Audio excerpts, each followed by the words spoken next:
ভাইরাই আমার জীবন দিল ৭১ আর ২৪-এ। বর্তমান সময়ের জনপ্রিয় সঙ্গীত শিল্পী তাশরিফ খান, তিনি মূলত কুঁড়েঘর ব্যান্ডের প্রধান কণ্ঠশিল্পী হিসেবে ভক্ত অনুরাগীদের কাছে বেশ পরিচিত। গানের পাশাপাশি সামাজিক যোগাযোগ মাধ্যমে সবসময় সরব থাকেন এই সঙ্গীত শিল্পী।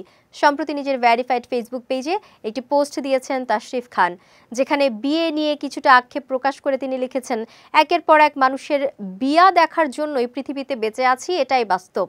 কমেন্ট বক্সে তাশরিফ আরও লিখেছেন, নিজের বিয়ার কথা নাকি নিজ মুখে বলতে নাই, তাই মানুষের বিয়ার আলাপটা করলাম। এদিকে ভক্ত অনুরাগীরাও বেশ ফানি কমেন্ট করেছেন তার পোস্টে। একজন ভক্ত কমেন্ট বক্সে লিখেছেন, ভাইয়া আপনার বাসায় কল চলে গেছে, কিছুদিন অপেক্ষা করুন, পরে আপনার উপর ক্রাশ খাওয়া মেয়েরাও আপনার মতো এই স্টেটাসটা দেবে। অন্য আরেকজন লিখেছেন, কবে জানি দেখবো ভাইয়া আপনিও সবার মতো সারপ্রাইজ দিবেন আমাদের।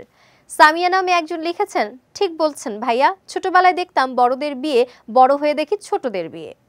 শুধু গানেই নয়, সামাজিক নানা কাজেও ভক্তমহলে বেশ প্রশংসিত সঙ্গীতশিল্পী তাশরিফ খান। বিশেষ করে সিলেটের বন্যা দুর্গত মানুষের পাশে দাঁড়িয়ে সবচেয়ে বেশি আলোচনায় আসেন তাশরিফ খান। শুধু তাই নয়, জুলাই আগস্টে আন্দোলনেও সরব ছিলেন কুঁড়েঘরের ব্যান্ডের এই ভোকাল।